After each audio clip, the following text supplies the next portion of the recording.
Hello दोस्तों, good morning. जो topic किया था रेशियो एंड प्रोपोर्शन, अनुपात एवं समानुपात की बात करते हैं। देखिए आज उसके अंदर नेक्स्ट जो पार्ट है उसमें देखते हैं। आपको इस टाइप का व्यंजक दिया होता है ए अनुपात बी समानुपात बी अनुपात सी। इनमें बाहर वाले होते हैं ये आपस में मल्टीप्लाई होते हैं ए गुणा सी, और अंदर वाले आपस में मल्टीप्लाई होते हैं बी स्क्वायर। इस चीज का मतलब ये होता है कि बाहर वाली टर्म बाहर से मल्टीप्लाई कर दो, अंदर वाली टर्म को अंदर से गुणा कर दो। इस व्यंजक को इस टाइप से लिख के अपन इस टाइप से ए बी सी किसी का भी मान ज्ञात कर सकते हैं। बात करते हैं। देखिए प्रथम समानुपाती निकालना है। प्रथम टर्म ये होती है ए, मध्य समानुपाती होता है ये दोनों, और तृतीय समानुपाती होता है सी। बात करते हैं प्रथम समानुपाती निकालना है तो ए निकालना है। ए निकालने के बी के अपॉन में सी कर दीजिए आप, बी के अपॉन में सी कर दिया, ये प्रथम समानुपाती हो गया। और मध्य अनुपाती के लिए क्या करोगे आप, बी चाहिए, इसका मतलब होता है B square equal to A into C. आप इसको इस प्रकार भी लिख सकते हो और इस प्रकार भी लिख सकते हो। अगर ओनली बी स्क्वायर में निकालोगे तो इनका स्क्वायर का वर्ग करना पड़ेगा, तो वैल्यू आपको अंडर रूट की निकालोगे। इस प्रकार बात करते हैं। तृतीय समानुपाती होता है सी, ये तीसरी जो टर्म है वो सी है। सी को अगर मैं यहाँ से एक्सपेंड करूँ तो बी स्क्वायर बटे ए, बी स्क्वायर बटे ए, ये वैल्यू मेरे पास निकल के आ गई तृतीय समानुपाती। अब आपको ये क्वेश्चन दिया गया है प्रथम समानुपाती क्या होगा। प्रथम समानुपाती अगर ये पूछा जाता है अगर आपको कभी, तो ये प्रथम होता है ए वाली टर्म, दूसरी होती है बी वाली टर्म, तीसरी होती है सी वाली तृतीय समानुपाती। ये जो 6 दिया गया है उसके बाद दिया गया आपको 9, 6 और 9 जो दिया गया है ये आपको ए प्रथम समानुपाती फाइंड करना है। बी की स्थान पे आप 6 लिखोगे और सी के स्थान पे 9, इन दोनों को आपस में मल्टीप्लाई कीजिए तो आपकी वैल्यू आ गई 9 into a equal to 6 into 6। इसका मतलब हो गया 36 और बटे में 9, ए की वैल्यू निकल गई 4। ये आपका हो गया प्रथम समानुपाती। ये आपका ए की वैल्यू जो निकली है वो प्रथम समानुपाती है। ये आपका फाइनल आंसर निकल गया है। बात करते हैं सेकंड क्वेश्चन। ये पूछा गया है कि मध्य समानुपाती बताइए। पॉइंट 32.02 मध्य समानुपाती होता है पी वाली टर्म होती है। इसके लिए आप क्या करोगे, बी वाली टर्म ये है ए इंटू ए समानुपाती बी और ये बी समान अनुपात, ठीक है। इसके अंदर क्या होगा, ए की वैल्यू अपन को दी गई है और सी की दी गई, ये हो गई ए की वैल्यू 0.32 अनुपात बी समानुपात बी अनुपात 0.02। अब बी की वैल्यू अगर आपको निकालनी हो, बी इंटू बी, ये आपस में मल्टीप्लाई हो जाएंगे बाहर, ये b इंटू बी लिख दिया इक्वल टू 0.32 गुणा 0.02, ये हो गया b इक्वल टू 0.032, ये आ गई आपके पास। लेकिन इस चीज को आप इस तरीके से नहीं लिख के 0 0 और ये 4, क्योंकि इसको मल्टीप्लाई करोगे, ये 0.2 के बाद 0 2 वैल्यू है, इसके बाद 0.2 वैल्यू, तो आपकी पॉइंट इसके मल्टीप्लाई करने पे 4 हो गई। अगर इस b की वैल्यू फाइनल निकालोगे 0.08 आपके पास b की वैल्यू ये फाइनल निकल के आ गई, ये आपका फाइनल आंसर हो गया। बात करते हैं तृतीय समानुपाती कैसे निकालेंगे।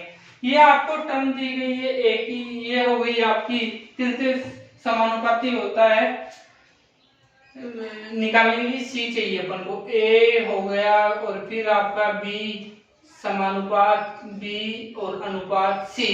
अब बात करते हैं नेक्स्ट टर्म, ए होता है x² - y², बी की वैल्यू ये हो गई अनुपात x माइनस वाई, और ये समानुपात x माइनस वाई, और ये अनुपात c। c की वैल्यू निकालनी है आपको। c की निकालने के लिए इन दोनों को आपस में गुणा कर दीजिए, बाहर वाली टर्म अंदर वाली टर्म को आपस में।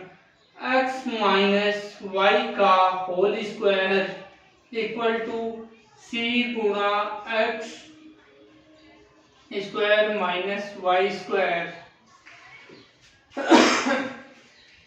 x माइनस वाई का होल स्क्वायर है इधर c into x plus y, और ये हो गया आपका x माइनस वाई।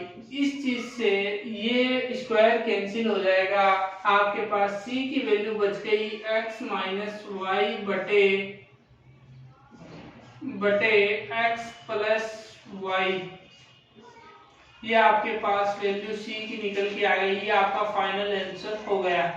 बात करते हैं इसके बाद नेक्स्ट क्वेश्चन में। क्वेश्चन नंबर 7 कहता है कि पी क्यू आर के बीच रेशियो है 2, 5 और 9 के रेशियो में है। एक धनराशि का बंटवारा होना है। यदि पी तथा क्यू के हिस्से का अंतर पी और क्यू का जो डिफरेंस है वो आपको दिया गया है 1500 रुपए, तो आर का हिस्सा आपको फाइंड करना है। और P ratio Q ratio R इनकी अनुपात में दिया गया है 2, 5 और 9। P का अनुपात P माइनस Q 2 माइनस 5, इसका मतलब हो गया 3 की जो वैल्यू है वो 1500 के पास है, और R की वैल्यू चाहिए। R का हिस्सा निकालना आपको। R का हिस्सा निकालने के लिए सबसे पहले R वाली वैल्यू होगी वो ऊपर की ओर आएगी। R की वैल्यू कितनी है 9, जो आपको दी गई कितने की है 1500 की। 1500 वाली वैल्यू क्या है P माइनस क्यू है। P माइनस क्यू का मतलब हो गया इन दोनों का डिफरेंस 2 माइनस 5, मतलब कि 5 माइनस 2 लिख दूं तो ये 3 हो गया। इसका मतलब 3 है। 3 को 3 से काटोगे तो आ गए आपके 3 गुणा 1500 इक्वल टू का मतलब हो गया 4500। जो वैल्यू आई है वो आपका फाइनल आंसर निकल गया। 4500 रुपए आर का हिस्सा होगा। इसी प्रकार एक नेक्स्ट क्वेश्चन है, बात करते हैं next question. Sorry, next question है एक बैग में 1 रुपए, 2 रुपए और 5 रुपए के कॉइन सिक्के रखे हुए हैं जिनकी संख्याओं का अनुपात है 4, 3, 2 है। यदि बैग में कुल 1800 रुपए है, 1800 रुपए के सिक्के हैं बैग में, तो 2 रुपए के सिक्कों की संख्या पूछी गई है। 1 रुपए के सिक्के, 2 के और 5 रुपए के सिक्के हैं। अनुपात इनका, इसको लिख दो 5x, 2 वाले हो गए 3x, 5 वाले हो गए 2x। ये सिक्कों की संख्या हो गई। इसके जो ऊपर दिए गए हैं वो रुपए हो गए। आगे इसमें दिए गई है, देखिए इनका जो योग है 1800 रुपए हो रहे हैं। तीनों सिक्कों को काउंट करने पर 1800 रुपए हो रहे हैं। आप देखिए 1 इंटू 4x, x की वैल्यू निकल जाएगी यहाँ से 2 इंटू 3x प्लस 5 गुणा 2x इक्वल टू 1800 हो गए। अब देखिए 4x और ये हो गए 4x लिखा मैंने, प्लस 6x और ये 10x इक्वल टू 1800।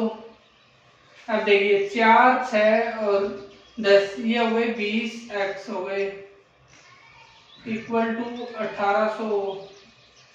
x की वैल्यू आ गई 9 और ये 0। x की वैल्यू आपके पास 90 आ गई।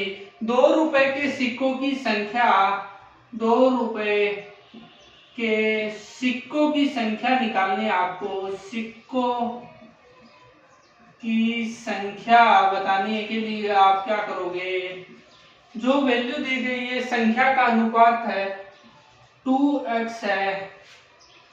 सिक्कों की संख्या का अनुपात है ₹2 का है 3x है, सॉरी ये 3x है, इक्वल टू 3 इंटू 90, इसका मतलब हो गया 270 ये आपका फाइनल आंसर निकल गया।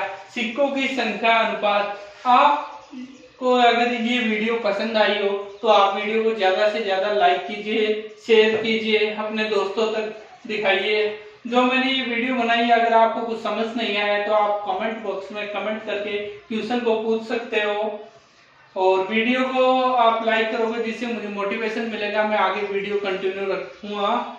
Thank you, that's all.